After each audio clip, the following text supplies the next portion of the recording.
या फिर उसकी दृष्टि पड़ रही है तो वो डिवोर्स करा सकता है। अच्छा। हाँ, कलह कलेश सब होंगे। रावण के 8th हाउस में जुपिटर थे, 8th हाउस में उच्च के जुपिटर ने मरवाया रावण को।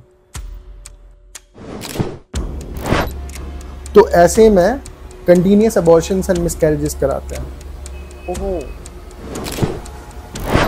इनकी कुंडली में अगर सूर्य 7th हाउस में बैठा हुआ है तो बृहद पाराशर होरा शास्त्र बोलता है कि ऐसे बच्चे को मां का दूध भी नसीब नहीं होता। मैंने खुद भी कोई रत्न धारण नहीं कर रखा है, ना मैं किसी को रत्न धारण करने की सलाह देता हूं,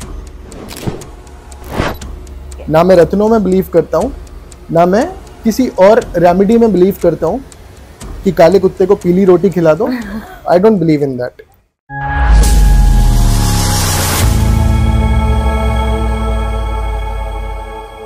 हेलो एंड नमस्ते everyone, welcome to the Khaira show. आ गई हूँ मैं एक नए पॉडकास्ट में एक नए गेस्ट के साथ। जैसे कि आप सब जानते हैं कि मेरे जो पॉडकास्ट होते हैं, मेरे जो गेस्ट होते हैं, वो ज़्यादातर ऑकल्ट फील्ड से होते हैं। इधर हीलर होते हैं या फिर वास्तु एक्सपर्ट्स होते हैं या फिर एस्ट्रोलॉजी पे मैंने बहुत सारी वीडियोस बनाई हैं। अगर आपने वो सारी वीडियोस नहीं देखी हैं तो प्लीज़ पहले जाकर उन्हें देखिए, मैं डिस्क्रिप्शन में लिंक डाल दूंगी। आपने मुझे बहुत प्यार दिया है, लेकिन मैं आपसे सॉरी बोलना चाहती हूँ क्योंकि मैं कई दिनों से पॉडकास्ट नहीं बना पा रही थी, लेकिन आई एम बैक एंड आज का पॉडकास्ट बहुत ही मजेदार होने वाला है क्योंकि बहुत सारे एस्ट्रोलॉजी पॉडकास्ट हमने पहले बनाई है जहाँ पे हमने ज्योतिष की बात की है, जहाँ हम कुंडली के बारे में बात कर रहे थे, बहुत सारे ग्रहों के बारे में बात कर रहे थे, लेकिन आज थोड़ा और कुंडली के बारे में समझेंगे, कुछ और एस्ट्रोलॉजी के कोई और एस्पेक्ट से देखेंगे। तो ये जो पॉडकास्ट है ये बहुत ज़्यादा इम्पोर्टेंट होने वाला है, बहुत इंटरेस्टिंग होने वाला है और आपको शायद बहुत सारी नई चीज़ें अपने बारे में पता चल सकती है। तो मैं चाहती हूँ कि इस पॉडकास्ट के स्टार्टिंग से ही आप अपनी अपनी कुंडली खोलकर बैठ जाइए। अगर आपके पास है नहीं तो किसी भी वेबसाइट से निकाल लीजिए अपनी डेट, टाइम और प्लेस डालकर, और देखते रहिए, पूरा एंड तक वीडियो देखिए। और हाँ, अगर आप मेरे चैनल को सब्सक्राइब नहीं किए हैं तो प्लीज पहले सब्सक्राइब कर लीजिए। इतना प्यार ऑलरेडी आपने दिया है तो सब्सक्राइब भी कर लीजिए। जो आज के जो हमारे गेस्ट हैं, मैं देर नहीं करूंगी और उनसे मिलवाऊंगी आपको, और मैं चाहती हूँ कि उनका इंट्रोडक्शन वो खुद आपको दे क्योंकि वो एस्ट्रोलॉजी के फील्ड से जुड़े हुए हैं और उन्होंने अभी थोड़ी देर पहले पॉडकास्ट के पहले मेरी भी कुंडली देखी और हमारी बहुत सारी बातचीत हुई और मैंने बहुत सारी उन्होंने प्रेडिक्शन दी जो मुझे बहुत सही लगी। तो मैं चाहती हूँ कि वो अपना खुद इंट्रोडक्शन दे। तो चलिए मिलते हैं एस्ट्रोलॉजर अंकित शर्मा से। नमस्कार अंकित जी, कैसे हैं आप? बहुत बढ़िया, थैंक यू, आप खैरा शो में आए हैं।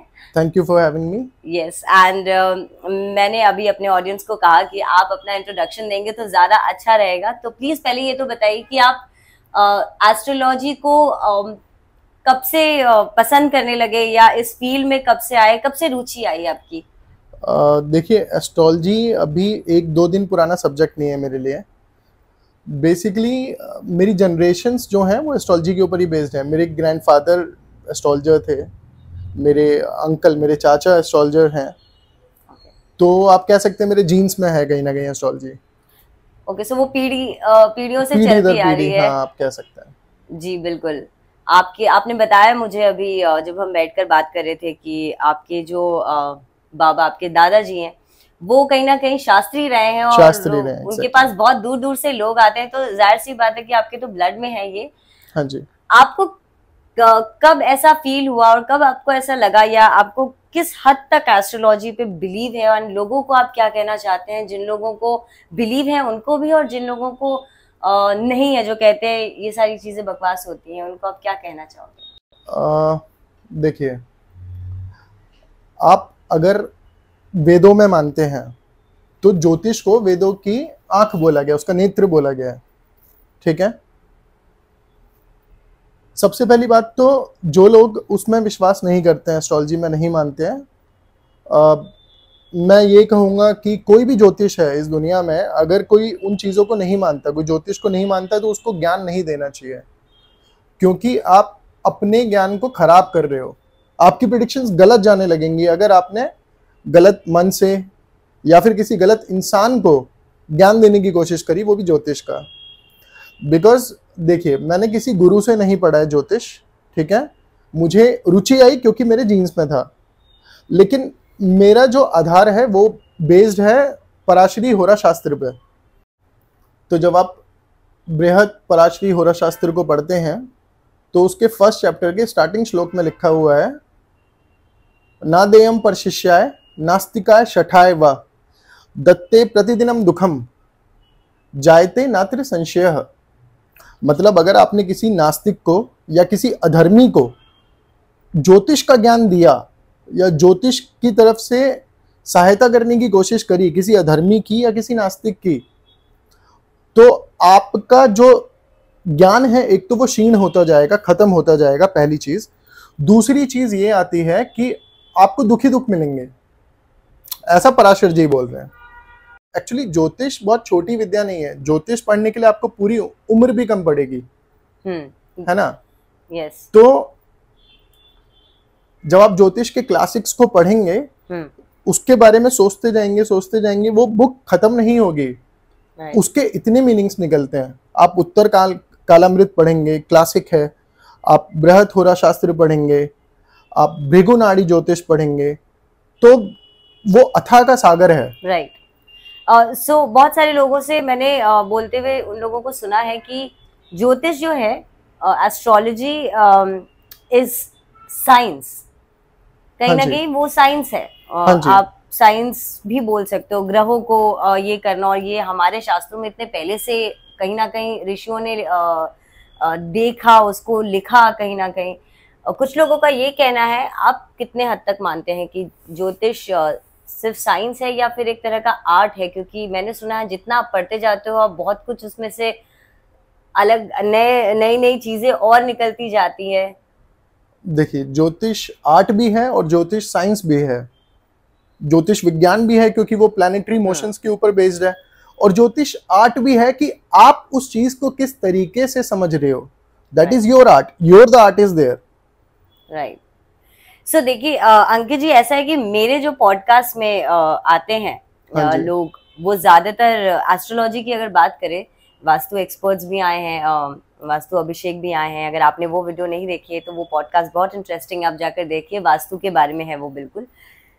लेकिन जो एस्ट्रोलॉजर्स हैं जब भी आए हैं तो वो कहीं ना कहीं कुछ एक टिपिकल एक ग्रह के बारे में, जैसे केतु के बारे में या राहु के बारे में या किसी हाउसेस के बारे में बात किए, या किसी एपिसोड में मैंने हाल ही अलिफिया जी के साथ किया, वो एक जानी मानी एस्ट्रोलॉजर है मुंबई की, तो उन्होंने बहुत सारी रेमेडीज बताई। हाँ जी। आज के पॉडकास्ट पे हम क्या डिफरेंट देखने वाले हैं, क्या डिफरेंट सीखने वाले हैं, क्या मेरी ऑडियंस सीखने वाली है? क्योंकि आज मैंने बोल दिया कि आप फिर से अपने चार्ट खोलकर बैठ जाओ और कौन से ग्रह कहाँ है, आज हम क्या नया सीखने वाले हैं। देखिए, हम 9 के 9 ग्रहों को कवर करेंगे, लेकिन मैं हर घर में पोजीशन समझा सकूं सबको, वो पॉसिबल नहीं हो पाएगा। क्योंकि जैसा मैंने बताया कि हर घर के बहुत सारे कारक तत्व हैं, आप हर एक कारक तत्व को, हर एक युति को, हर एक चीज को टच नहीं कर सकते हो। तो मैं पर्टिकुलरली आपको बताऊंगा कि आपका ग्रह अगर इस घर में है तो आपको क्या क्या होगा, और सारे घरों को टच नहीं कर पाऊंगा, उसके लिए मैं क्षमा प्रार्थी हूँ। उसके लिए हमें दूसरा पॉडकास्ट भी करना पड़ेगा, और आई थिंक जो भी छूट जाएगा, वो मेरी ऑडियंस इतनी स्मार्ट है कि वो खुद ही जाकर नीचे कमेंट लिखती हैं और अपने क्वेरीज करती हैं, तो वो सर जरूर आपको जवाब भी देंगे, और हम अगर ऐसे कमेंट्स आएंगे तो हम एक और वीडियो पॉडकास्ट आपके साथ जरूर बनाएंगे। जी जरूर, इस चीज का मैं प्रॉमिस करता हूँ कि जो भी लोग कमेंट करेंगे उनका कमेंट मैं पर्सनली पढ़ूंगा और रिप्लाई करूंगा। वाह, ये बहुत अच्छा होगा, ये बिल्कुल अच्छा होगा, क्योंकि बहुत सारे लोगों की बहुत क्वेश्चंस आते हैं कि कैसे अगर मेरे यहाँ पे बैठा है कोई या वास्तु से रिलेटेड, तो बहुत सारे लोगों के क्वेश्चंस होते हैं, तो ये बहुत अच्छा होगा। तो चलिए शुरू करते हैं आज का पॉडकास्ट, बहुत मजेदार होगा। अगेन, अगर आपकी कुंडली है तो प्लीज खोल कर बैठ जाइए और शुरू करते हैं इस पॉडकास्ट को। मैं बहुत एक्साइटेड हूँ। जरूर। सो कहाँ से शुरू करेंगे आज हम? सबसे पहले तो देखिए, मैं एक चीज बताना चाहता हूँ कि ज्योतिष आपको भय मुक्त करने की विद्या है, भय युक्त करने की विद्या नहीं है। Very nice. तो आप कोई भी कुंडली कभी खराब नहीं होती है, कोई कुंडली कभी खराब नहीं होती है, उसको समझने वाला होना चाहिए। ठीक है, मैं जो रेमेडीज बताता हूँ वो रेमेडीज आपके कर्मों के ऊपर आधारित होती है कि आप अपने कर्मों में, अपनी डेली की दिनचर्या में क्या चेंज करो, क्या परिवर्तन लाओ, कि उससे आपको प्रॉफिट हो, हम्म, कि वो ग्रह का जो दोष है वो कट जाए। सही है। मैंने खुद भी कोई रत्न धारण नहीं कर रखा है, ना मैं किसी को रत्न धारण करने की सलाह देता हूँ। वो काम करते हैं, करते होंगे, मैं उन चीजों में बिलीव नहीं करता हूँ। Okay. ना मैं रत्नों में बिलीव करता हूँ, ना मैं किसी और रेमेडी में बिलीव करता हूँ कि काले कुत्ते को पीली रोटी खिला दो। I don't believe in that. अच्छा देखिए, सबसे पहले तो एक बात समझने की जरूरत है यहाँ पे कि जो मैं आपको ग्रहों के बारे में बताऊंगा उसमें मैं वो केस बता रहा हूँ जहां पे कोई युति नहीं बन रही है, जहां पे कोई दृष्टि नहीं है, और मैं किसी राशि में नहीं बता रहा हूँ, मैं घर में बता रहा हूँ पर्टिकुलर, कि उस घर में अगर कोई प्लैनेट बैठा है। Okay. क्योंकि युतियां आते ही जहां पे वो किसी के साथ प्लैनेट के साथ कंबाइन होके बैठ जाता है या फिर किसी की दृष्टि आ जाती है, तो वहां पे प्रेडिक्शन डिफरेंट हो जाती है। तो कोई उठ के बोलेगा कि भाई मेरा सूर्य बैठा है तो उस तरीके से काम नहीं कर रहा। तो ये एक जनरल प्रेडिक्शन है, नॉट जैसे किसी राशि में कोई वो बैठे हैं, किसी राशि में एक पर्टिकुलर ग्रह बैठा है, तो वैसा नहीं, आप हाउसेस के हिसाब से बता रहे हैं। हाँ जी, करेक्ट। हाँ, ओके, सो इस चीज को क्लियर करना मद्देनजर रखा जाए। हाँ बिल्कुल। चलिए अब हम शुरू करते हैं सूर्य से। हाँ जी, सूर्य देखिए 9 ग्रहों में अगर किसी को राजा की उपाधि दी गई है तो वो सूर्य है। ठीक है, सूर्य को पिता की भी उपाधि दी गई है। सूर्य, आपको ये समझना पड़ेगा कि सूर्य एक क्रूर ग्रह है ना। अब क्रूर ग्रह कौन से होते हैं? राहु, केतु, शनि, मंगल, सूर्य, इवन चंद्रमा। अच्छा। क्षीण चंद्रमा, जिसको डिक्रीजिंग मून कहा जाता है, वो एक अलग कंसेप्ट है, डिक्रीजिंग और पॉजिटिव और नेगेटिव मून का। ओके। बेसिकली ये ग्रह अगर उपचय भाव में बैठे हैं, ये सारे ग्रह, मतलब क्या होता है? उपचय भाव होता है जो समय के साथ जिसमें वृद्धि होती है। आपका तीसरा घर, आपका छठा घर, 6th हाउस, और योर 11th हाउस, अगर इन घरों में सूर्य बैठे हैं तो सूर्य बहुत अच्छे हैं, आपको कोई टेंशन लेने की जरूरत नहीं है उनकी। ओके। ठीक है। इसके अलावा अगर सूर्य कहीं पे बैठे हैं तो थोड़ा प्रॉब्लमेटिक हो सकता है। जैसे अगर मान लो किसी के बर्थ चार्ट में लगन में सूर्य बैठ गए, सॉल्ट इनटेक बहुत ज्यादा होगा। सॉल्ट इनटेक बहुत ज्यादा होगा। जो लोगों को नॉर्मल लग रहा होगा नमक जिसमें, ये ऊपर से डाल के खाएगा। दूसरा, कुछ समय के बाद उसके बाल झड़ने शुरू हो जाएंगे। तीसरा, अगर वो सूर्य पॉजिटिव है तो उसमें लीडरशिप क्वालिटी होगी। ओके। ठीक है, अथॉरिटेटिव होगा। लेकिन एक थ्योरी आती है उत्तर कालामृत से जो ये कहती है कारको भावनाश्य। वो क्या होता है? कारको भावनाश्य मतलब अगर कोई ग्रह अपने कारक घर में बैठ जाए तो वो वहां का नाश करता है, उसके भाव के रिजल्ट का खराब कर देता है, उसको नाश कर देता है उसका। इसको थोड़ा और अगर इजी तरीके डीप में अगर इजीली अगर मैं बोलूं, अगर सूर्य आपका 1st हाउस में है, 9th हाउस में है, तो वो अच्छा सूर्य नहीं माना जाता अकॉर्डिंग टू, ये मैं नहीं बोल रहा हूँ, ये उत्तर कालामृत बोल रही है। ओके। कि वो सूर्य अच्छा नहीं है जो पहले और 9वें भाव में बैठा है। अच्छा। ठीक है। अगर यही सूर्य आपका 6th हाउस में चला गया जो उपचय भाव है, उसमें चला गया, तो ये एंगर को खत्म कर देगा आपके। मतलब ऐसा नहीं कि आपको गुस्सा नहीं आएगा, आपको गुस्सा आएगा, लेकिन आप गुस्से में आके कोई गलत डिसीजन नहीं लोगे। सूर्य अगर आपके 7वें घर में बैठे हैं, 7th हाउस में डेबिलिटेटेड या एग्जॉल्टेड बैठा है, वो क्या होता है? उच्च का और नीच का सूर्य बैठा है 7th हाउस में। ऐसा नहीं कोई भी मुंह उठा के बोले कि भाई हमारे 7th हाउस में सूर्य बैठा है, इट शुड बी डेबिलिटेटेड और एग्जॉल्टेड। तो वो किसी को पता कैसे चलेगा? ऐसे पता चलेगा, जहां पे आपका 7th हाउस में अगर सूर्य लिखा है, ऊपर 1 नंबर लिखा है या 7 नंबर लिखा है, तो वो समझ सकता है कि ये उच्च है या नीच है। अगर 1 नंबर लिखा है ही, जो नंबर्स लिखे होते हैं, तो वो 7th हाउस में कौन से नंबर में, कौन से राशि में सूर्य बैठा है? देखिए, अगर मेष राशि की कुंडली में बैठा होगा सूर्य, 7वें घर में बैठा होगा तो नीच का सूर्य होगा। अगर तुला लग्न की कुंडली में सूर्य बैठा होगा 7वें घर में, तो वो उच्च का सूर्य होगा। ओके। ठीक है। तो बेसिकली मेष लग्न और तुला लग्न, एरीज असेंडेंट और लिब्रा असेंडेंट, इनकी कुंडली में अगर सूर्य 7th हाउस में बैठा हुआ है, तो बृहद पाराशर होरा शास्त्र बोलता है कि ऐसे बच्चे को माँ का दूध भी नसीब नहीं होता। अच्छा। या तो माँ की डेथ हो जाती है या किसी भी रीजन से बच्चा माँ से अलग हो जाता है। ओके। ओके। ये इतना सीरियस, इतना चीजें सीरियस, पता चल सकती हाँ हैं ये चीजें इतनी कुंडली से। सीरियस होती है। आप देख सकते हैं किसी की भी ऐसे की कुंडली उठाइए जो मेष लग्न या तुला लग्न की कुंडली हो, उसमें सूर्य अगर 7वें घर में है तो आप खुद रिजल्ट देख सकते हैं। ओके, और दृष्टियों की अभी हम बात नहीं कर रहे हैं, तो दृष्टियां हाँ अगर हम छोड़ दें और युतियां भी हम छोड़ दें, हाँ, कॉम्बिनेशंस, तो ओके। सूर्य अगर किसी का 10th हाउस में बैठा है, ये व्यक्ति अपने काम को पूरी ईमानदारी से करेगा, पर क्योंकि ये उपचय भाव नहीं है तो वहां पे इशू क्या आ सकते हैं, ये जहां पे जॉब कर रहा होगा वहां पे कोई ना कोई ईगो क्लैश हो सकता है, ओके, उसके चक्कर में मतभेद हो सकता है ना।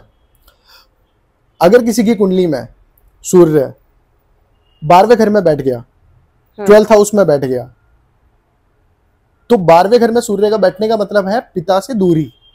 अब या तो पिता की डेथ हो जाती है या फिर तुम पिता से खुद ही दूर हो जाते हो, तुम्हारा काम भार हो गया, तुम पिता से दूर हो गए, तुम्हारी पिता से लड़ाई हो गई, तुमने घर छोड़ दिया, तुम पिता से दूर हो गए, या बच्चों का एजुकेशन भी बचपन में कहीं दूर हो जाता है, तो उस वजह से भी पिता से दूरी, उस वजह से भी, हाँ किसी भी रीजन से पिता से दूरी होती है। सूर्य हो गया। ओके, अगर सूर्य के थोड़े बहुत अगर कॉम्बिनेशंस की बात करें, क्योंकि अकेला सूर्य शायद बहुत लोग की कुंडली में नहीं बैठा, कोई ना कोई तो होगा, तो किसी को अगर राहु को पकड़ना चाहे हम, तो राहु सूर्य के साथ बहुत खराब होता है, वो सूर्य ग्रहण लगा देता है। सूर्य की सबसे अच्छी युति होती है जुपिटर के साथ, बृहस्पति के साथ।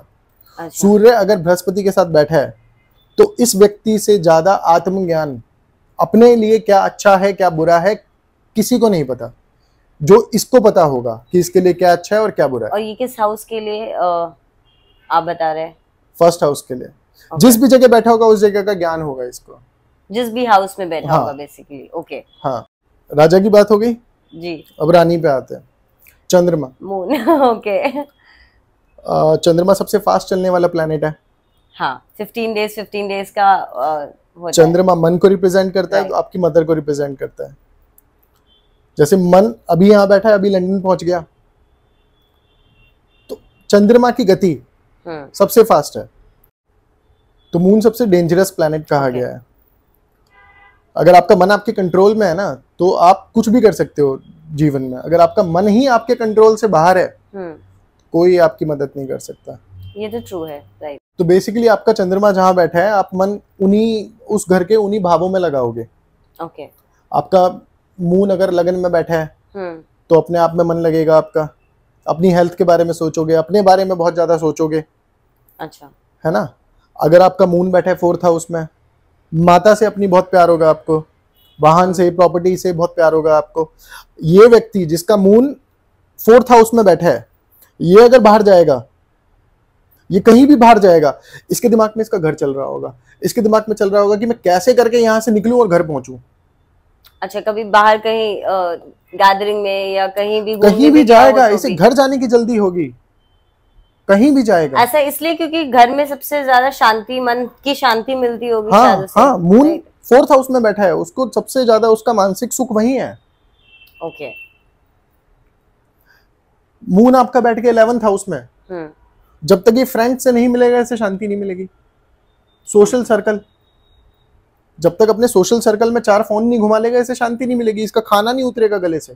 कौन से हाउस में ये? मून अगर 11th हाउस में बैठा है किसी के चार्ट में। ओके, तो 11th हाउस दिखाता है आपके social circle and friends, right. अच्छा, अगर रिलेशनशिप की बात करते हैं, देखो मून अगर किसी के 5th हाउस में बैठा है, अब यहाँ पे ना देशकाल पात्र एक नियम होता है, वो लागू होता है। देशकाल पात्र मतलब आप किस व्यक्ति को ज्योतिष का ज्ञान दे रहे हो, वो छोटा है, वो बड़ा है, वो बुजुर्ग है, ये आपको देखना जरूरी होता है। वो किस कंट्री में रह रहा है, ये सब आपको अपने माइंड में रखना है। अब मैं किसी छोटे बच्चे को ये थोड़ी बोलूंगा कि तुम्हारा रिलेशनशिप बहुत अच्छा होगा, तुम्हारा मन रिलेशनशिप में लगेगा, क्योंकि 5वें घर में बैठा है मून। उसका मन पढ़ाई में लगेगा, उसका मन एंटरटेनमेंट में लगेगा, हॉबीज में लगेगा। ओके। अगर यही मून किसी एडल्ट की कुंडली में, किसी टीनेजर की कुंडली में बैठा है 5वें घर में, तो उसका मन रिलेशनशिप में लगेगा, रिलेशनशिप के अलावा कुछ और चलेगा ही नहीं उसके दिमाग में। या अगर वो पढ़ाई में लगा हुआ है तो पढ़ाई के अलावा कुछ और नहीं चलेगा उसके दिमाग में।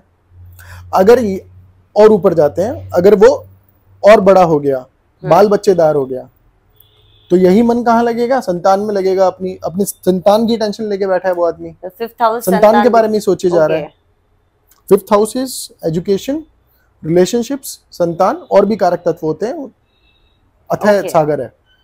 तो इन्हीं चीजों में मन लगा रहेगा, रिलेशनशिप हाँ। एंड देन उसके बाद अगर शादी की बात करें हम लोग 7th तो हाउस में बैठा होगा मून, अपने पार्टनर के बारे में सोचे जा रहा है, अपने बिजनेस के बारे में सोचे जा रहा है। ओके। यही मून बैठ गया आपका। ऐसे तो आई थिंक बहुत अच्छा होगा, मतलब जिन लोगों के भी स्पाउस नहीं, की ये कुंडली में अगर Seventh- 7th हाउस में मून बैठा तो वो तो खुश होंगे कि भाई मेरा स्पाउस मेरे बारे में ही सोचता है। नहीं, लेकिन 7th हाउस में मून आपको शक्की भी बना देता है, क्योंकि आप हद से ज्यादा सोच रहे हो उसके बारे में। और जैसा आपने कहा कि मून स्थिर नहीं रहता है, वो हाँ। हर दिन आपके चेंज थॉट्स होता है। उनको लेके बदलते रहेंगे। Okay. Moon so mood swings भी बहुत ज्यादा रिलेशन मतलब मैरिड लाइफ में देखने को मिलेगा या रिलेशनशिप को हाँ, में देखने को कह मिल सकते सकता हो। है, राइट? ओके अगर मून की युति की बात करूं, जी। मून अगर मरकरी के साथ बैठा है, that is very beautiful and very dangerous combo. Beautiful and dangerous both कैसे?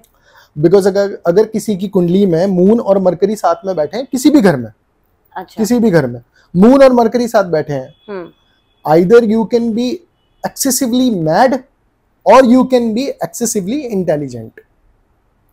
ओके। या तो आप हद से ज्यादा पागल हो या आप हद से ज्यादा समझदार हो। और क्यों है ऐसा, अगर आप थोड़ा सा इसके बारे में बताना चाहेंगे तो? नहीं, क्वेश्चन ये बनता है कि आपको पता कैसे चलेगा। हाँ, पता कैसे चलेगा, ये भी बात है, राइट? अगर आपकी मून की डिग्री ज्यादा है तो आप हद से ज्यादा मूर्ख हो। अच्छा, जो डिग्रियां लिखी होती है, इमोशनल फूल जिनको बोलते हैं। अगर आपकी मरकरी की डिग्री ज्यादा है तो आप हद से ज्यादा बुद्धिमान हो। बेसिकली मून क्या है? योर मानस, योर मन, एंड मरकरी क्या है? आपकी बुद्धि।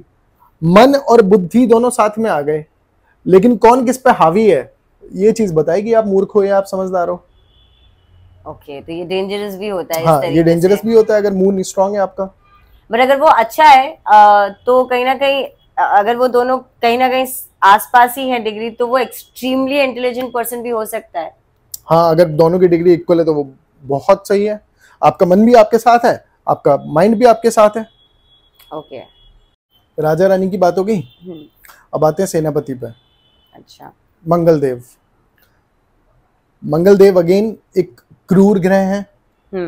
तो तीसरा, छठा, 11वां, 3rd house, 6th house, 11th house, इनमें है मंगल देव बहुत अच्छे हैं, टेंशन लेने की जरूरत नहीं है। ओके। इसके अलावा अगर कहीं और है, जैसे लग्न में बैठ गए तो व्यक्ति बहुत लड़ाकू प्रवृत्ति का होगा। लगन यानी फर्स्ट हाउस। फर्स्ट हाउस में बैठ गए तो व्यक्ति बहुत लड़ाकू प्रवृत्ति का होगा, बात बात पे झगड़ा करेगा। सेकंड हाउस में बैठ गए तो उसकी वाणी में आ गए मंगल। ओके। वाणी कैसी होगी उसकी? गंदी गंदी या फिर बहुत झगड़ालू किस्म का बोल सकते हैं। बात ही ऐसे करेगा जैसे किसी को लठ मार रहा है, या कुछ लोग बात करते ही लगता है वो झगड़ा कर रहे हैं वैसा। Exactly, right. यही मंगल देव अगर 4th में आके बैठ गए, 4th क्या है? 4th हाउस दिखाता है आपके मानस को, आपके मन को। वहां पे आके मंगल देव बैठ गए, क्या हुआ? एंजाइटी। किसी जातक की कुंडली में मंगल देव 4th हाउस में बैठे हैं, वो एंशियस रहेगा, उसमें एंजाइटी रहेगी बहुत ज्यादा। यही मंगल देव अगर 5th में आके बैठ गए, 5th हाउस में आके बैठ गए किसी की कुंडली में, अपनी अपनी कुंडली चेक करना, अगर किसी की कुंडली में 5th हाउस में मंगल देव हैं, अगर वो लड़का है तो वो रिलेशनशिप को लेके दुखी रहेगा, पहली चीज। दूसरी चीज, ये मंगल वहां पे बैठ के उसके इंटेलिजेंस को खा जाएंगे, क्योंकि वो एजुकेशन का भी घर है, राइट? हाँ, वो बुद्धि का भी घर है, वो आपके इंटेलिजेंस को खा जाएंगे। ओके। ठीक है। यही अगर किसी लड़की की कुंडली है, मान लो उसमें मंगल देव आके बैठे हैं 5वें घर में, मंगल देव 5वें घर में कहीं ना कहीं अच्छे नहीं माने जाते लड़की की कुंडली में, क्योंकि मंगल देव ऐसे में अबॉर्शन कराते हैं। ओके। ऐसा शास्त्र बोलते हैं। अब युतियों की बात कर लेते हैं। मंगल देव अगर मान लो राहु देव के साथ बैठ गए, ओके, ये बहुत डेंजरस कॉम्बो है। इसको बोलते हैं अंगारक योग। अंगार होता है, बिल्कुल अंगार, आग सा, हाँ, अंगारक योग है ये। ओके।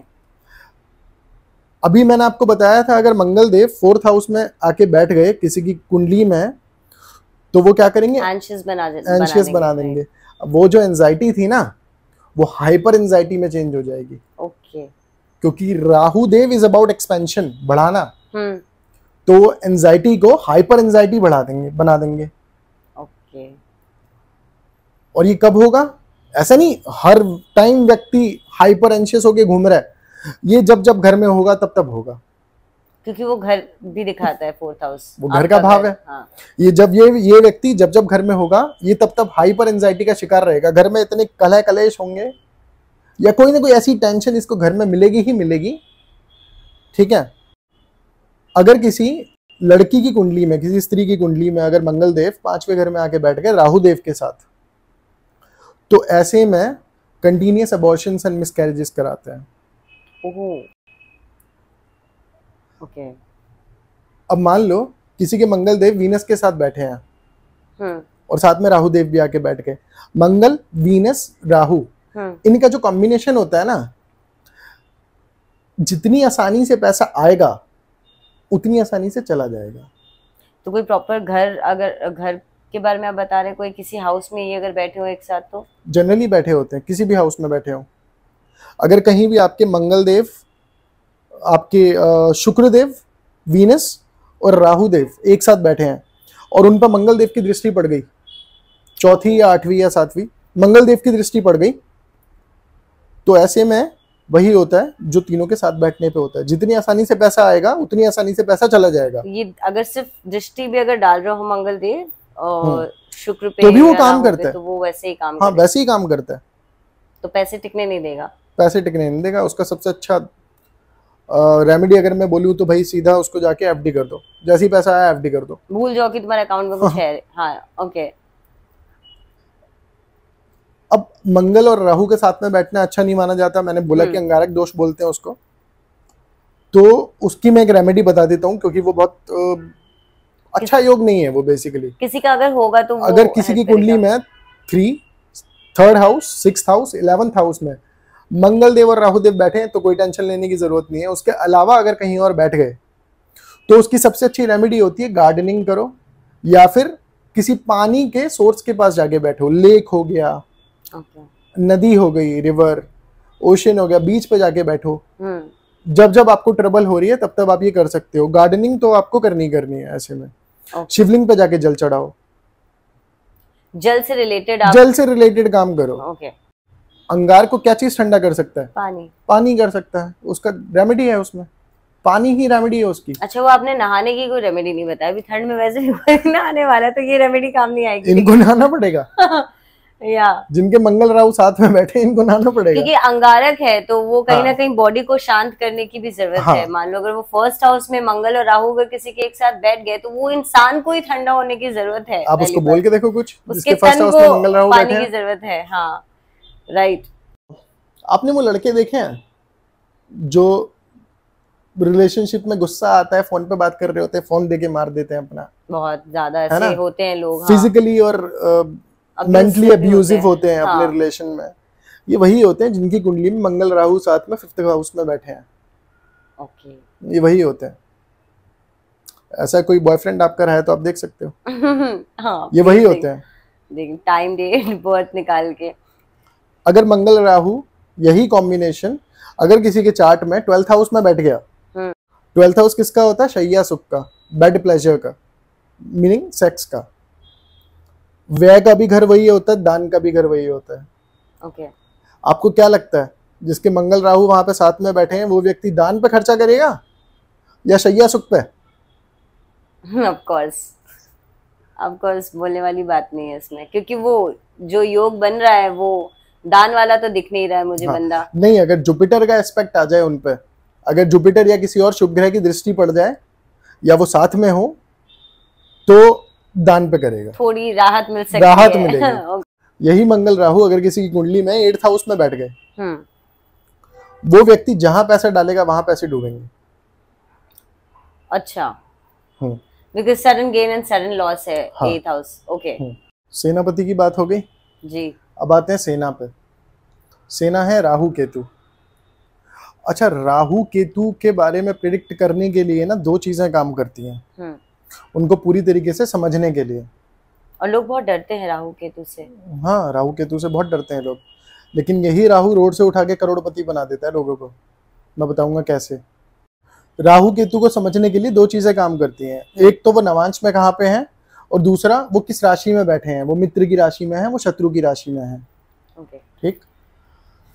राहु देव के बारे में उत्तर कालामृत में लिखा है शनिवत राहु, मतलब राहु शनि की तरह है। जैसे शनि है वो अभाव को दिखाते हैं, वो पॉवर्टी को दिखाते हैं, गरीबी को दिखाते हैं, वैसे ही राहु देव भी अभाव और गरीबी को दिखाते हैं। ठीक है। अच्छा, बृहद पराशर होरा शास्त्र में महाबली किसको बोला होगा पराशर जी ने? आप मुझसे पूछ रहे हैं? हाँ। महाबली तो बलि के हिसाब से तो मंगल देव मुझे लगता है, जहां तक। मंगल देव बलि हैं, क्योंकि मंगल बिगड़ा तो भस्मासुर, मंगल बना तो हनुमान जी। अच्छा। मंगल अच्छा तो हनुमान जी। लेकिन महाबली पराशर जी ने राहु को बोला है। अच्छा।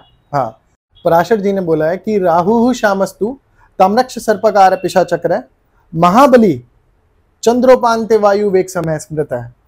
इसका अर्थ क्या है? इसका अर्थ यह है कि अगर किसी प्लैनेट में विपरीत परिस्थितियों के विरुद्ध जाकर कुछ करने की क्षमता है ना, तो वो बस राहु देव में है। बस राहु देव हैं जो, अगर if the world is against you, Rahu Dev अगर आपकी कुंडली में अच्छे हैं, Rahu Dev will be against that world. So powerful, so powerful. और कलयुग है तो राहु देव से पावरफुल तो आज की डेट में कोई नहीं है। राहु से हम अपने फोन जो हम चलाते हैं वो भी राहु, सब राहु है। Electronic gadgets, everything is Rahu. World अभी जो दुनिया चल रही है वो राहु के बिना राहु की नहीं चल सकती है, राइट? या सो अगर हम हाउसेस के बारे में बात करें तो मैं बहुत एक्साइटेड हूँ, क्योंकि राहु के बारे में बहुत सारे वीडियोस एंड पॉडकास्ट बनते हैं और लोगों के दिमाग में भी बहुत सारी चीजें होंगी राहु को लेके। राहु देव को लेके लोगों में ना डर बैठा हुआ है, उस डर को निकालते हैं सबसे पहले तो जी। राहु देव अगर आपके 6th हाउस में बैठ गए तो राहु देव 6th हाउस में बैठ के आपके शत्रुओं को खा जाएंगे, आपके एनिमीज नहीं बचेंगे अगर राहु देव 6th हाउस में बैठ गए। ठीक है। और अगर किसी की कुंडली में राहु देव 6th हाउस में बैठे हैं और जुपिटर बृहस्पति केंद्र के घरों में आ जाएं, मतलब पहला घर, चौथा घर, 7वां घर और 10वां घर, अंदर के 4 घर हैं। अंदर के 4 घरों में अगर जुपिटर आ गए तो ये एक अष्टलक्ष्मी योग बनाते हैं। अच्छा, और क्या होता है उसमें? 8 प्रकार की लक्ष्मी मिलेगी जिसकी कुंडली में ये बन रहा है।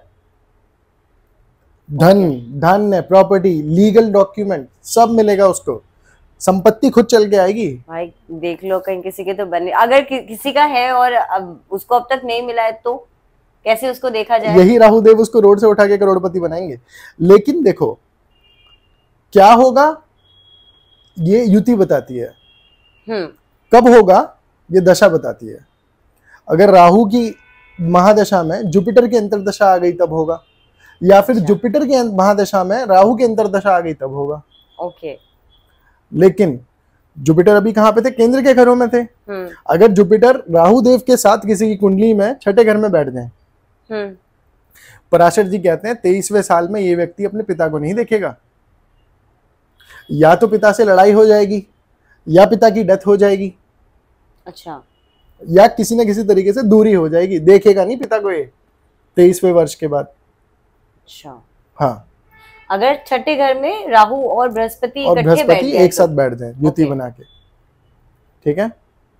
राहु अगर किसी का लगन में चला गया, जैसे आपने बोला राहु इज टेक्नोलॉजिकल गैजेट्स, इसको सबसे एडवांस्ड टेक्नोलॉजिकल गैजेट चाहिए। सबसे एडवांस्ड लैपटॉप हो, फोन हो, सब कुछ इसको एडवांस चाहिए। और जब तक ये दूसरों को शो ऑफ नहीं करेगा ना, इसको तसल्ली नहीं मिलेगी। अच्छा, दिखाना भी है। Rahu is about show off. आपने बोला ये दुनिया राहु की है, राइट? तो उसको शो ऑफ चाहिए। राहु अगर किसी की कुंडली में 9वें घर में बैठ गए, 9वां घर धर्म का होता है। अगर युति बन जाती है, अगर कोई किसी की दृष्टि नहीं है, किसी की युति नहीं है, तो राहु देव वहां पे उसको धर्म के लिए एक्सट्रीमिस्ट बना देते हैं। बहुत ज्यादा धार्मिक होगा वो बंदा, ऐसा कट्टर होगा अपने धर्म को लेके। ओके। अगर गलती से जो मैंने आपको त्रिषडाया भाव बताए थे, जो उपचय भाव बताए थे, उनके स्वामी के साथ अगर इसका लिंक बैठ गया, तीसरे घर के स्वामी, छठे घर के स्वामी, 11वें घर के स्वामी, अगर उनके साथ लिंक बैठ गया तो ऐसा व्यक्ति, पराशर जी कहते हैं, ये धर्म भ्रष्ट व्यक्ति होगा। ये दूसरे धर्मों में ज्यादा रुचि लेगा, अपने धर्म को नकार देगा। अच्छा। राहु देव बैठ गए 7वें घर में, किसी की कुंडली में अगर राहु देव 7वें घर में बैठे हो तो ऐसा व्यक्ति इंटरकास्ट या इंटर रिलीजन मैरिज करता है। अच्छा। या फिर 7th लॉर्ड के साथ कनेक्शन बन जाए। कहीं भी बैठे हो राहु और 7th लॉर्ड देख रहा हो, ओके, तो इंटर रिलीजन मैरिज करेगा। ओके, हम इस पे भी बात करेंगे, पर अभी आपका फ्लो नहीं तोड़ूंगी कि किसी के कुंडली में लव मैरिज होगी कैसे देखेंगे हम, और शादी के बाद कैसी स्थिति रहेगी, क्यों डिवोर्सेस क्यों होते हैं, ये हम करेंगे। लेकिन अभी आप पहले अपने फ्लो में है तो प्लीज बात उसके बारे में पूरी करेंगे हम, फिर एंड ऑफ द वीडियो, तो वीडियो में बने रहिए क्योंकि एंड में हम ये बात जरूर करेंगे। राहु अगर किसी का 4th हाउस में बैठ गया तो ऐसा व्यक्ति आज कुछ काम कर रहा है, कल कुछ काम कर रहा है, परसों कुछ और करियर है उसका। 4th हाउस में, 4th हाउस में, क्योंकि केतु 10th में चले गए, प्रोफेशन के भाव में चले गए, आमने सामने बैठते हैं। राहु और Ketu are the dragon's tail and dragon's head. अब बात करते हैं गुरु बृहस्पति की, माय फेवरेट प्लैनेट, क्योंकि मेरी जो लगन कुंडली आपने आपको दिखाई थी मैंने, तो मेरे तो लगन लॉर्ड आपके लगन बृहस्पति ही है। हाँ, ये मेरे लिए बहुत इंटरेस्टिंग होगा, और जो भी मीन राशि या मीन लगन या फिर धनु राशि और लगन के होंगे उनके लिए। और हम उच्च के और नीच के बृहस्पति के बारे में भी मैं जानना चाहूंगी, इसके बारे में मैंने बहुत सुना है, और क्या होता है उच्च के बृहस्पति और नीच के बृहस्पति। देखिए, जुपिटर जहां पे बैठे हैं, अगर वहां पे 4 नंबर लिखा है, कर्क राशि में जुपिटर बैठे हैं, आपके बृहस्पति बैठे हैं, तो वो उच्च के बृहस्पति हैं। अच्छा। अगर 10th हाउस में किसी के जुपिटर बैठे हैं तो वो नीच के जुपिटर है, तो वो नीच के बृहस्पति हैं। अच्छा, यानी वो शनि की राशि में अगर बैठे हैं, हाँ, शनिदेव की राशि में, हाँ, तो वो नीच के बृहस्पति ओके हैं। अच्छा, तो हम ऐसे बृहस्पति को देखते हैं, उच्च और नीच का हम ऐसे देखते हैं। हाँ जी। ओके। मैंने एक और चीज सुनी है अंकित जी की, बहुत सारे लोग, बहुत सारे ऐसे एस्ट्रोलॉजी पॉडकास्ट बनते हैं जहाँ पे, या फिर मैंने रील्स में भी देखा है कि कुछ एस्ट्रोलॉजर्स ये कहते हैं कि जहाँ पे बृहस्पति बैठते हैं वहां के लिए वो बहुत अच्छा नहीं करते, वो खराब होते हैं जिस हाउस में वो बैठते हैं। हालांकि उनकी दृष्टियों में तो अमृत है, लेकिन वो जहाँ बैठते हैं वहां का अच्छा नहीं करते। ये कितना सच है? देखिए, ये बात मैंने भी सुनी है, लेकिन मैं इस मत से सहमत नहीं हूँ। अच्छा। क्योंकि अगर आप सर्वार्थ चिंतामणि को पढ़ेंगे तो सर्वार्थ चिंतामणि में जुपिटर को स्वस्थान हंता बोला गया है। स्वस्थान हंता मतलब वो अपने स्थानों की हानि करते हैं, अपने स्थानों के लिए शुभ नहीं है। अपने स्थान उनके कौन से हैं? 9वीं राशि, धनु राशि और 12वीं राशि मीन राशि। उनके लिए वो अच्छे नहीं। अगर वो उन राशियों में बैठे हैं जुपिटर, तो उनके लिए वो उन पे ज्यादा ध्यान नहीं दे पाते हैं वो। अच्छा। हाँ, लेकिन जहां उनका 5th एस्पेक्ट जा रहा है, जहां उनकी 5वीं दृष्टि जा रही है या 9वीं दृष्टि जा रही है, वहां तो या 7वीं दृष्टि जा रही है, वहां वो आपको लाभ देते हैं। उस केस में भी तो जुपिटर को ईश्वर बोला गया है बेसिकली। ऐसे में वो देव हैं, देवता ही हैं, और भगवान ही कहा गया है। हाँ, लोग कहते हैं ना भगवान बचाएगा, यही है वो भगवान जो तुम्हारी कुंडली में बैठा हुआ है। Jupiter is that, Guru Brihaspati is that ईश्वर, जो तुम्हारी कुंडली में बैठे हैं। तो ऐसा नहीं है कि वो जहाँ बैठे हैं वो उस जगह का कहीं ना कहीं वो ध्यान नहीं देते हैं, या फिर वहां पे दुख पीड़ा पहुंचती है उस घर से। देखिए, जुपिटर आपके जहां बैठे होते हैं ना, उस चीज के बारे में ना पहले तो आपको लोगों से छुपाना होता है। अच्छा। वहां आपको नजर लगती है। अगर मैं कहूं कि 1st हाउस में किसी के जुपिटर बैठे हैं, 1st हाउस में जुपिटर, 1st हाउस में जुपिटर श्री राम के थे। अच्छा। 14 वर्ष का वनवास हुआ, कर्क लगन में थे, कर्क लगन की कुंडली श्री राम की। माता की वजह से, क्या कई माता ही थी, माता ही मानते थे, माता की वजह से वनवास हुआ। अगर हम बात करें 4th हाउस जुपिटर की, राजा हरिश्चंद्र ने यातनाएं झेली। हाँ, बिल्कुल। 6th हाउस जुपिटर द्रौपदी का था। ओके। सिक्स्थ हाउस जुपिटर, तो उसके शत्रुओं ने उसका चीरहरण करने की कोशिश करी, लेकिन सिक्स्थ हाउस के जुपिटर की फिफ्थ एस्पेक्ट कहाँ जा रही थी? 10वें घर पे। 10वां घर इज मान सम्मान, डिग्निटी मेंटेन्ड थी। शत्रु थे पर डिग्निटी मेंटेन्ड थी। कोई कुछ बिगाड़ नहीं पाया। बिल्कुल। 8th हाउस में जुपिटर रावण के थे। अच्छा। उच्च के, आप पूछ रहे थे ना उच्च के और नीच के, श्री राम के भी उच्च के जुपिटर थे। तो वो तो कर्क राशि में आपने कहा बहुत उच्च के होते हैं, तो फिर उनको वनवास क्यों हुआ? मैं आपको लॉजिक बता रहा हूं उसका। रावण के 8th हाउस में जुपिटर थे, 8th हाउस में उच्च के जुपिटर ने मरवाया रावण को। अब देखिए, अगर आप लॉजिकली, जुपिटर बेसिकली आपको ये कह रहे हैं कि आपको अच्छे फल चाहिए तो अपने एथिक्स और मोरालिटी को कभी छोड़ना मत, क्योंकि वो ईश्वर है, वो आपसे कुछ और नहीं मांग रहे, वो देने के लिए आए, लेकिन वो कह रहे हैं एथिक्स और मोरालिटी को बना के रखियो भाई। अब मेरे को पता था आप इस क्वेश्चन पे आओगे, मैंने आपको 4 एग्जाम्पल दिए, श्री राम का, द्रौपदी का, राजा हरिश्चंद्र का और रावण का। इन तीनों ने जो खोया था वो पा लिया, 10x होके पा लिया, राइट। द्रौपदी के शत्रु मर गए, राजा हरिश्चंद्र को अपना राज्य वापस मिल गया, श्री राम तो भगवान है हमारे, रावण मौत मिली। क्यों? एथिक्स एंड मोरालिटी मेंटेन नहीं करी। इतना ज्ञानी होने के बाद भी, इतना ज्योतिष का ज्ञान होने के बाद भी। 8th हाउस इज ज्योतिष और रहस्यमय ज्ञान। हाँ बिल्कुल। 8th हाउस इज रहस्य, सीक्रेट, राइट। रावण के 8th हाउस में जुपिटर थे, तो उसने अपना सीक्रेट बता दिया किसी को।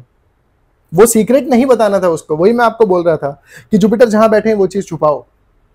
विभीषण को बताया, घर का भेदी लंका ढाए। अच्छा, अब मुझे समझ में आया ये क्यों है, ये मुहावरा क्यों हम लोग बचपन से सीखते हैं। अच्छा, हाँ। ये यहाँ लागू होता है, यहीं से निकला। ओके, घर का भेदी लंका ढाए। तो भेद अपने नहीं बताने किसी को। हाँ, उस जगह के भेद नहीं बताने हैं। जिस घर में भी जुपिटर बैठे एग्जैक्टली। 11th हाउस में बैठा है, अपनी इनकम के बारे में किसी को मत बताओ भाई। 7वें अगर 7th हाउस में बैठा है तो अपने स्पाउस के बारे में ज्यादा बात मत करो किसी से। स्पाउस के बारे में कुछ मत बताओ ज्यादा लोगों को, क्योंकि नजर लगेगी। किसका सब कुछ डोलेगा? स्पाउस का, सब खराब हो जाएगा। अच्छा, तो ये छुपा के रखने वाली चीज, ये छुपा के रखने वाली चीज है जहाँ पे जुपिटर बैठे हैं। 5th हाउस में होगा तो अपनी पढ़ाई, अपनी संतान के बारे में ज्यादा लोगों को बखान मत करो, अपनी एजुकेशन, अपने ज्ञान ज्यादा लोगों को मत दो, ज्यादा लोगों को झाड़ो मत ज्ञान अपना। Okay, nice. तो बेसिकली जुपिटर तभी खराब है उस घर के लिए अगर उस घर में 9 नंबर लिखा है, मतलब धनु राशि है या फिर मीन राशि है, तभी जुपिटर खराब है, अदरवाइज नहीं है। बाकी दृष्टियां अलग काम करती हैं। देखो, दृष्टि और युति अलग काम करती है, तो मैं उनको कंसीडर नहीं कर रहा हूँ यहाँ पे। राइट। अब कुछ और युति अगर बताना चाहेंगे आप इसके साथ? जुपिटर की सूर्य के साथ युति बहुत अच्छी है, जुपिटर की केतु के साथ युति बहुत अच्छी है, गुरु चेला है, राइट। ठीक है। अब राहु की बात होगी, जुपिटर की बात होगी। अब मैं आपको वो 3 लोग बताता हूँ जिनसे कभी शत्रुता मत करना। अच्छा। कभी एनिमी मत बनाना उन्हें। पहला, जिसका राहु 6th हाउस में हो, जिसकी कुंडली में राहु 6ठे घर में बैठा है वो। दूसरा, जिसकी कुंडली में राहु 10वें घर में बैठा है वो। तीसरा, जिसकी कुंडली में गुरु बृहस्पति 11वें घर में बैठे हैं वो। अच्छा। क्योंकि अगर ये लोग तुमसे बदला लेने पे आएंगे ना तो ये तुम्हारा कुछ नहीं कर सकते। ये लोग तुमसे शत्रुता पालेंगे, ये लोग तुम्हारा कुछ नहीं कर सकते। लेकिन जिस दिन इन्होंने तुम्हें छोड़ दिया, तुम्हें माफ कर दिया और बोल दिया कि जा तुझे भगवान देखेगा, उस दिन भगवान आगे खुद देखेगा उसको। अच्छा जी, ऐसा मैं नहीं बोल रहा हूं, पराशर जी बोलते हैं। वाओ। तो ऐसे लोगों से दुश्मनी ना रखें, दुश्मनी मत रखना। जिनके राहु 6ठे घर में और राहु 10वें घर में और जुपिटर 11वें घर में। ओके। अब बात करते हैं शनिदेव की। बहुत लोगों को इंतजार होगा शनिदेव का। शनिदेव, उनसे लोगों को बहुत डर है, लेकिन जिस दिन तुम शनिदेव की फिलॉसफी को समझोगे ना, तुम्हें उनसे प्यार हो जाएगा जुपिटर की तरह। ठीक है। शनि जिस भाव में बैठते हैं वो तुमसे कहते हैं कि भाई पेशेंस रख, या जहां जहां शनि की दृष्टि जा रही है शनि बोल रहे पेशेंस रख, तुझे मिलेगा। और क्यों मिलेगा पता है? शनि न्याय के देवता है, वो जहां जहां बैठे हैं वो चीजें तुम्हें देंगे, तुम्हें जरूर देंगे, तुम्हें डेफिनेटली मिलनी ही है वो चीज जहां शनि बैठ गए। क्यों देंगे? ताकि पूरी उम्र उसको लेके रोते रहो। अच्छा। हाँ, 7वें घर में शनि बैठ गए, शादी हो गई, पूरी उम्र वो इंसान जिसके 7वें घर में शनि बैठे हैं पूरी उम्र बोलेगा यार शादी करने से पहले ही अच्छा था, नहीं करनी, क्यों कर ली शादी। 5वें घर में बैठ गए, शनि जहां पे बैठते हैं अच्छा वो चीज लेट करवाते हैं, तुम्हें वहां पे पेशेंस रखने की जरूरत है। ओके। शनि 5वें घर में बैठ के बच्चा लेट होगा, संतान लेट होगी, और संतान होगी जरूर। क्यों होगी? ताकि कष्ट मिले संतान से, ताकि कल को वही संतान तुम्हारा कष्ट दे तुम्हें, ताकि तुम कल को बोलो कि यार नहीं करना चाहिए था इन्हें, क्यों ही पैदा करा। अच्छा। राइट। 3रे घर में शनि बैठ गए। अब 3रे घर में शनि बैठने पे ना एक बहुत प्यारी चीज होती है कि बैंक में चाहे करोड़ों पड़ा होगा ना, इस व्यक्ति का कैश इन हैंड हमेशा मीगर होगा, जेब में कुछ नहीं होगा उसके, और अकाउंट में बहुत कम पड़े होंगे, मीगर बिल्कुल अमाउंट। अकाउंट में चाहे उसके करोड़ों हो, जिसका शनि 3rd हाउस में हो, जिसका शनि 3rd हाउस में हो वो चेक कर ले, बैंक में होंगे हाथ में कुछ नहीं होगा। अच्छा। पॉकेट खाली होंगी, या फिर बहुत कम पड़ा होगा, और होगा चाहे करोड़ों का मालिक। मैं ये नहीं कह रहा करोड़ों का मालिक होगा ही होगा, मैं बोल रहा हूं कि अगर अच्छे पैसे होंगे, हाँ, लेकिन अच्छे पैसे वाला भी है, हाँ। Cash in pocket will be meagre, बहुत कम। शनि अगर 4th हाउस में बैठ गए किसी के, सारे घर वालों की टेंशन लेके ना, पूरे घर की टेंशन लेके ना, पूरे खानदान की टेंशन लेके ना ये व्यक्ति बैठेगा जिसके शनि 4th हाउस में। सबकी टेंशन इसको रखनी है, क्योंकि शनि कहाँ आके बैठ गए? मानस में आके बैठ गए, मन में आके बैठ गए। टेंशन लेगा वो आदमी, बहुत टेंशन लेगा वो आदमी, या टेंशन होता रहेगा, मिलेगा ही उसे। हाँ, टेंशन मिलता रहेगा उसे, बैठेगा वो सबकी टेंशन लेके खुद। ओके। अच्छा, शनि 10th हाउस में अगर किसी के आगे बैठ गए, 10th हाउस ना, 10th हाउस के शनि को बहुत अच्छा माना जाता है। शनि प्रोफेशन के कारक हैं, 10th house is about profession. तो शनि ऐसे में क्या करते हैं, ये व्यक्ति अपने काम को पूरी ईमानदारी, पूरी लगन के साथ, पूरी मेहनत के साथ करता है। शनि 10th हाउस में बहुत अच्छे माने जाते हैं, ठीक है। लेकिन एक चीज मैं शनि 4th वाले के लिए बोलना चाहूंगा, जिसके 4th हाउस में शनि है ना, ऐसा प्रभावी व्यक्तित्व, ऐसी पर्सनालिटी, ऐसी इन्फ्लुएंशियल पर्सनालिटी शनि कहीं और बैठ के आपको नहीं दे सकते। 4th हाउस यार जगत की टेंशन लेके बैठे हो आप, ऐसी पर्सनालिटी किसी और को नहीं मिल सकती जो शनि 4th वाले को मिलेगी। पर्सनालिटी यानी आप ये कहना चाहते हैं कि जो सबकी सोचता होगा वो आदमी खुद कैसा होगा। हाँ, तभी तो इन्फ्लुएंशियल हुआ ना। राइट। उसकी पर्सनालिटी इतनी अच्छी होगी कि वो सेल्फ के बारे में सिर्फ नहीं सोचता। हाँ, वो सबके बारे में सोचेगा। अब आते हैं हमारे राजकुमार पे, बुध। अच्छा, बुध को राजकुमार कहा है। हाँ, बुध को राजकुमार की उपाधि दी गई है। अच्छा, बुध जिसके 10वें घर में बैठते हैं ना, इस व्यक्ति से ज्यादा कन्विंसिंग पावर किसी और की नहीं हो सकती। जिसके 10th हाउस में बुध बैठे हैं उससे ज्यादा कन्विंसिंग पावर किसी की नहीं है। प्रोफेशन का घर है आपने कहा, तो वो अपने प्रोफेशन में यूज करेगा वो उस चीज को, अपनी कन्विंसिंग पावर को। तो अगर वो कहीं भी सेल्स की जॉब करना चाहता है या सेल्स में है, तो वो बंदा बहुत अच्छा कर रहा होगा उसमें, क्योंकि बहुत अच्छा कर रहा होगा। आपको you have to do conversation. बहुत अच्छा कर रहा होगा। नाइस। जिसका मरकरी 8th हाउस में बैठ गया या 12th हाउस में बैठ गया, बेसिकली त्रिक भाव में बैठ गया। त्रिक भाव में से भी 6th, 8th और 12th को त्रिक भाव बोला जाता है, अच्छा नहीं माना जाता है इनको। 6th हाउस को छोड़ देते हैं। 8th और 12th में जिसका मरकरी बैठ गया ना, ऐसे व्यक्ति को कुछ समझाया नहीं जा सकता। इसकी लाइफ का सिंपल सा फंडा होता है, सुनो सबकी करो मन की। 8th हाउस का मरकरी, 8th हाउस का मरकरी, 12th हाउस का मरकरी। ओके। अभी वीडियो भी देख रहा होगा ना, 8th हाउस का मरकरी और 12th हाउस का मरकरी। वीडियो पूरा देखेगा, उसके बाद बोलेगा सब बकवास होता है ज्योतिष वोतिष, कुछ नहीं होता है। सब कुछ लाई कर रहा होगा उसके ऊपर, उसका दिमाग के ऊपर है। 8th हाउस में mercury is not good, you can not, आप बहस नहीं कर सकते उस व्यक्ति से, आप समझा ही नहीं सकते, आप उसको कुछ नहीं समझा सकते। जिसके 8th या 12th में मरकरी बैठा हुआ है, बुद्ध देव अगर उधर जाके बैठते हैं तो। युतियों की बात कर लेते हैं।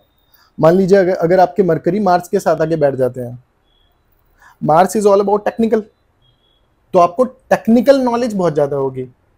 Mars is technical, mercury is intelligence, technical intelligence, आपको टेक्निकल इंटेलिजेंस बहुत ज्यादा होगी।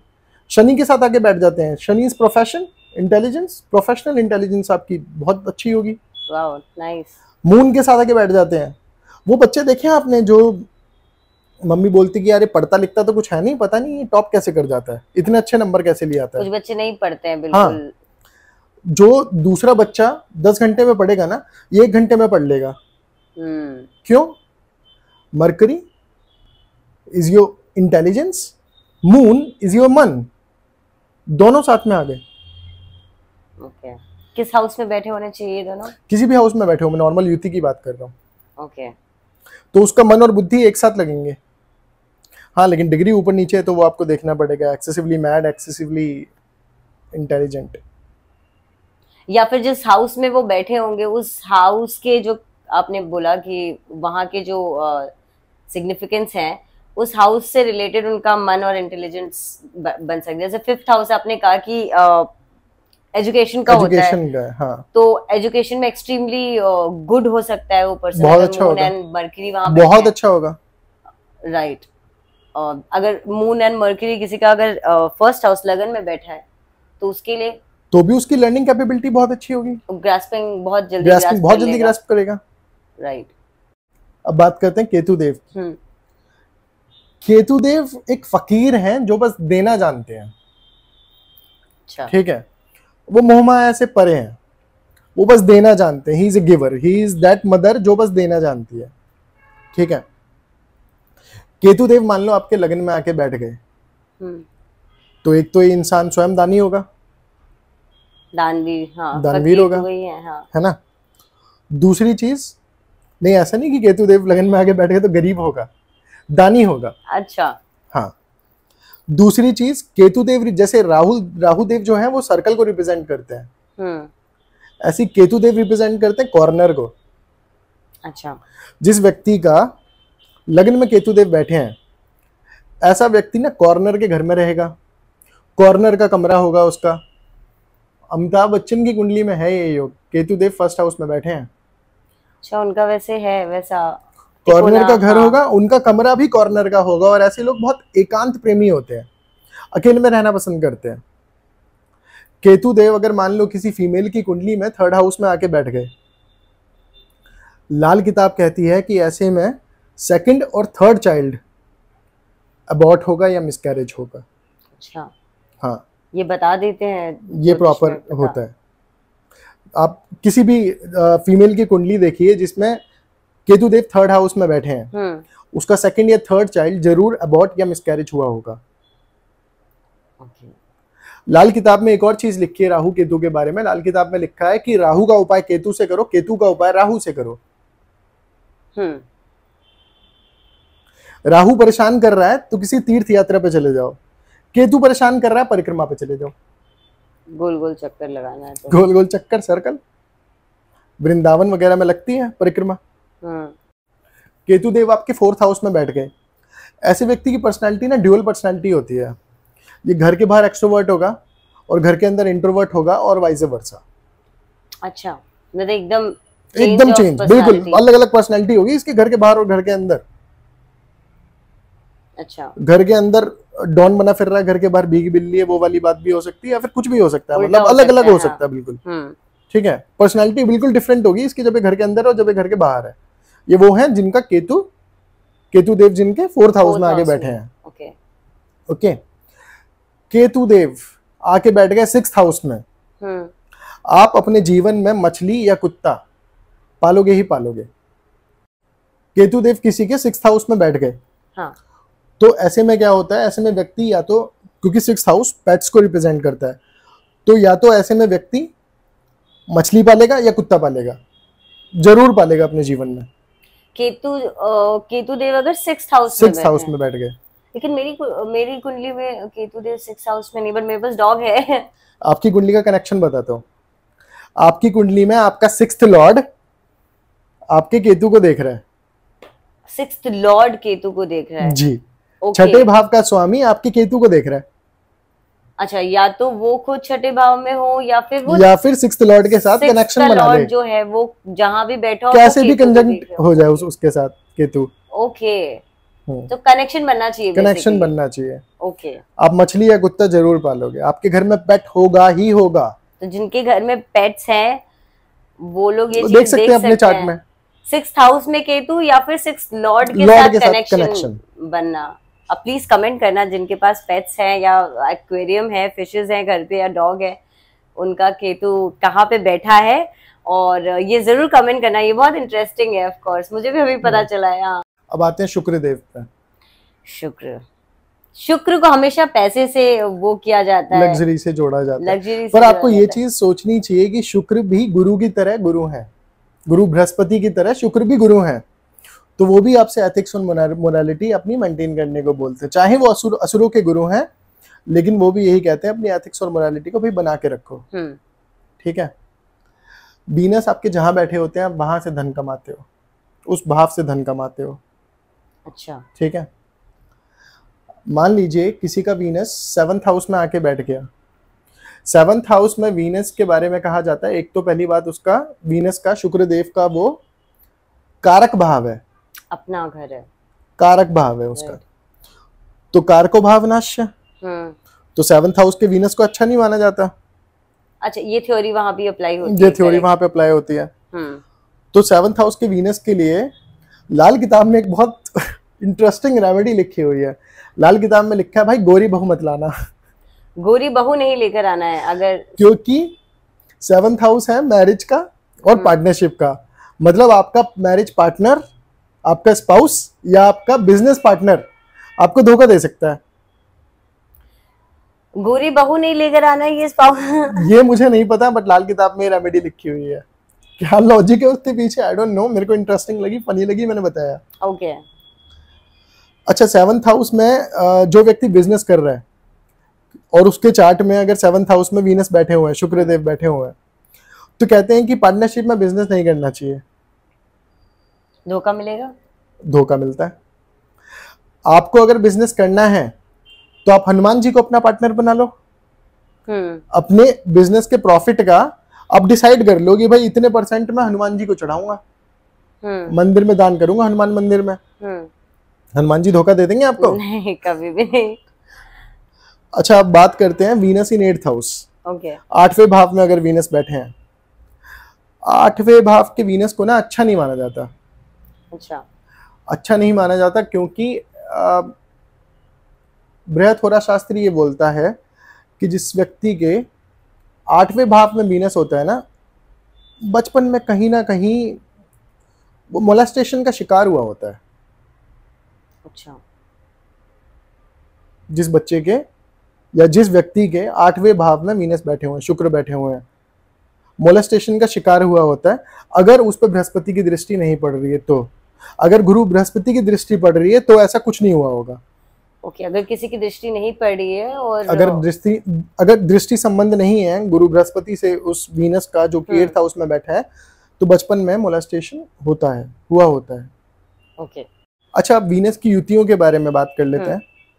आपका वीनस बैठ गया राहु के साथ, आप एक डिफरेंट कल्चर वाली जगह पे चले जाओ प्रोग्रेस करने के लिए। किसी भी घर में बैठे, go to a different culture वाला प्लेस। जैसे दिल्ली वाला बंदा चेन्नई चला गया, मुंबई चला गया, एक अलग कल्चर वाली जगह पे चले जाओ।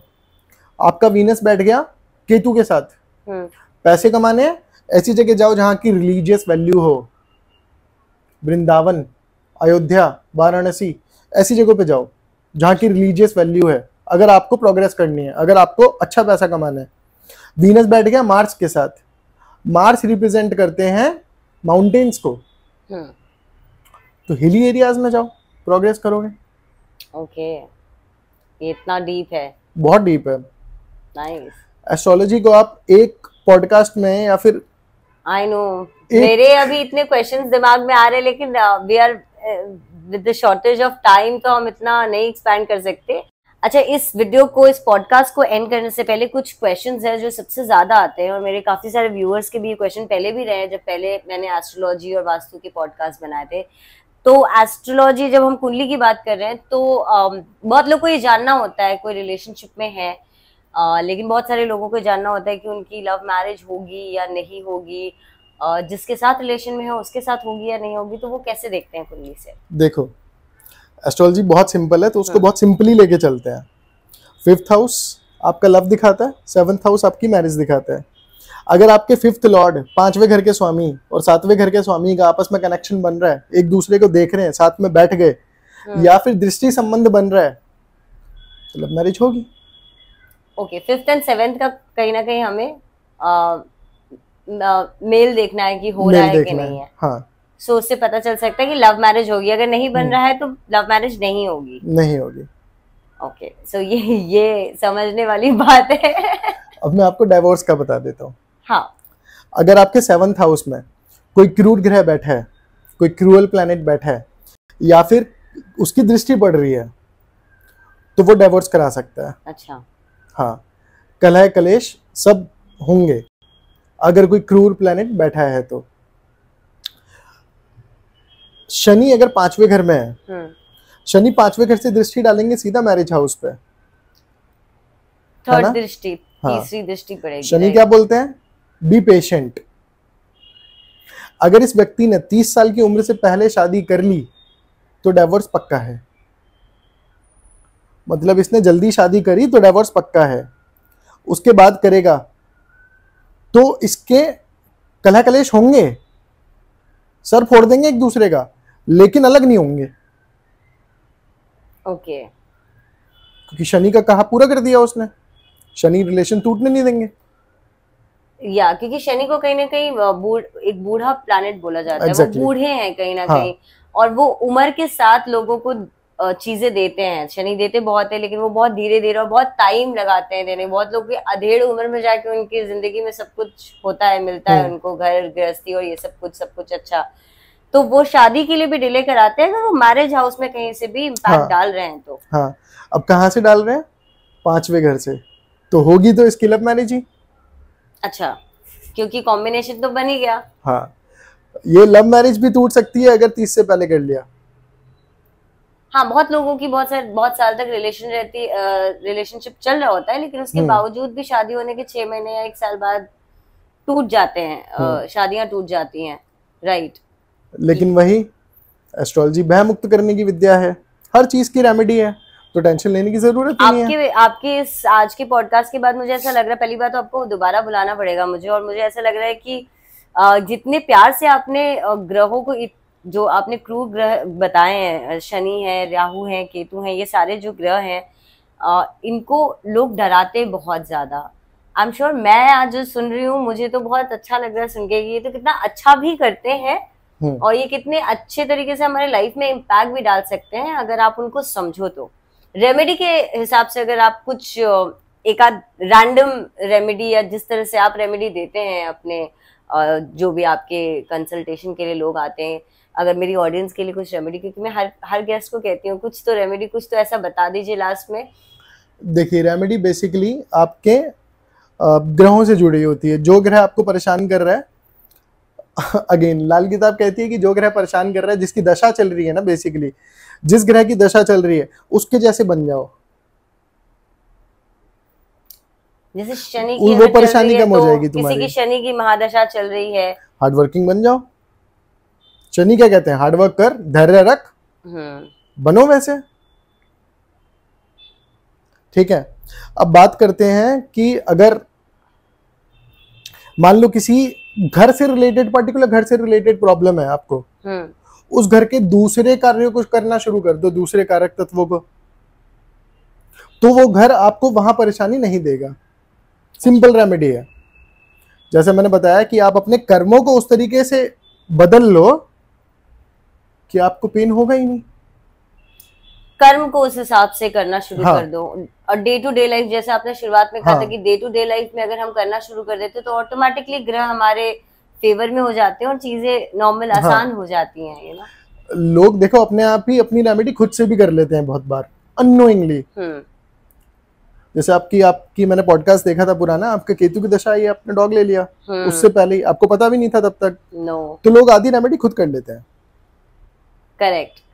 फिर भी अगर कोई ट्रबल है, फिर भी कोई ग्रह चाह रहा है कि मैं इसको दुख दूंगा, तो उसके लिए बैठे एस्ट्रोलॉजर्स, पूछो उनसे। अब दिक्कत क्या आती है कि लोग एस्ट्रोलॉजर्स के पास तब जाते हैं जब उनकी लाइफ में कुछ बुरा हो जाता है, जब सब खराब कर लेते हैं ना, बिगाड़ लेते हैं सब कुछ, जब कोई और रास्ता नहीं दिख रहा होता, तब उनको एस्ट्रोलॉजर याद आते हैं। भाई जब सब कुछ अच्छा चल रहा है तब जाओ ना उसके पास। हाँ नहीं, ताकि लेकिन वो अच्छे को और अच्छा बना सके। ये भी बात सही है, लेकिन जैसे कि लोग डॉक्टर के पास सिर्फ बीमारी के टाइम पे नहीं जाते हैं, आजकल तो सब इतने एडवांस हो गए हैं कि अपना हेल्थ नॉर्मल चेकअप भी कराने के लिए जाते हैं। तो उस तरीके से कहीं ना कहीं जो एस्ट्रोलॉजी में बिलीव करते हैं वो टाइम टू टाइम अपना चार्ट दिखा सकते हैं कि भाई किसकी दशा चल रही है और क्या चल रहा है, किस चीज से मुझे परहेज करने की जरूरत है, राइट। लेकिन अंकित जी, अगर आपसे कोई कंसल्टेशन लेना चाहे या आपसे कोई हेल्प सेवा लेना चाहे तो कैसे कंसल्ट कर सकते हैं? देखिए, मैंने ज्योतिष इसलिए शुरू करी थी, मैं चाहता हूं कि मैं ज्योतिष के जरिए, मैं ज्योतिष के माध्यम से लोगों की सेवा कर सकूं, उनके दुखों का निवारण मैं अपने ज्योतिष के ज्ञान से कर सकूं। मैं उनको बेसिक कुछ ऐसी रेमेडीज दूं जो कि उनके डेली रूटीन में चेंजेस लाने की जरूरत है, जिससे उनके दुख थोड़े कम हो, बिल्कुल, या खत्म हो जाए, है ना, क्योंकि नर सेवा ही नारायण सेवा है। वेरी नाइस, बिल्कुल। सो सर का नंबर तो मैंने ऑलरेडी आपको बहुत बार वीडियो में देखने को मिला होगा और डिस्क्रिप्शन में भी डाल दूंगी। सर, आपसे कंसल्ट करने के लिए आपके नंबर पे आप थोड़ा सा बता दीजिए कि अगर किसी को कंसल्टेशन लेनी हो, या आप ज्योतिष सिखाते भी हैं? हाँ जी। वाओ। तो अगर किसी को ज्योतिष सीखना है या फिर मुझसे कोई कंसल्टेशन चाहिए, तो स्क्रीन पे जो नंबर फ्लैश हो रहा है उस पर आप मुझे व्हाट्सएप मैसेज कर सकते हैं जी। सुबह के 9 बजे से रात के 9 बजे तक आप मुझे व्हाट्सएप मैसेज कर सकते हैं। मैं जैसे ही फ्री होऊंगा आपको तुरंत कॉल करूंगा। ओके। एंड सर ने प्रॉमिस किया है कि जो लोग भी कमेंट करेंगे इस वीडियो के नीचे, उनका जवाब वो डायरेक्टली आके करेंगे, which is gonna be very nice. And बहुत सिंपल तरीके से अपने बहुत आसान भाषा में बहुत सारी चीजें आज एक्सप्लेन की हैं, समझाई हैं। आई एम श्योर कि बहुत सारे व्यूअर्स को बहुत कुछ क्लियर हुआ होगा। और sir, thank you once again. और कमेंट करिए अगर आप चाहते हैं कि मैं सर को दोबारा बुलाऊं और बातें करूं, और क्वेश्चंस अगर आपके हैं तो वो प्लीज बताइए, ताकि सर को मैं दोबारा बुलाऊं और ज्यादा हम एस्ट्रोलॉजी के बारे में और कुंडली को देखना और पढ़ना सीखें। Thank you sir, thank you Ankit ji. जय श्री राम। जय Shri Ram. So guys, thank you for watching the whole video. जो लोग भी अंत तक बने रहे उन लोगों को थैंक्स अ लॉट। आप हमेशा मुझे बहुत प्यार देते हैं। अगर आप अभी तक, मेरी रिक्वेस्ट है, अगर आपने सब्सक्राइब नहीं किया है मेरे चैनल को, तो प्लीज़ द खैरा शो को सब्सक्राइब कर लीजिए। इस वीडियो को अगर आपको पसंद आया है वीडियो, तो प्लीज़ इसे लाइक करिएगा एंड शेयर करिएगा, क्योंकि एस्ट्रोलॉजी और ये ज्योतिष और ये ग्रह ऐसी चीज़ है जो सबको बहुत इंटरेस्टिंग लगती है, और कहीं ना कहीं आपको कुछ ना कुछ तो नॉलेज मिली होगी इस वीडियो से। तो ज़्यादा शेयर करिए इस वीडियो को अपने दोस्तों में, अपनी फैमिली मेम्बर्स में। एंड देखते रहिए द खैरा शो, ऐसे ही मुझे प्यार देते रहिए। मिलते हैं एक नए पॉडकास्ट में एक नए गेस्ट के साथ। तब तक के लिए मैं लेती हूँ विदा। बाय, टेक केयर, नमस्ते।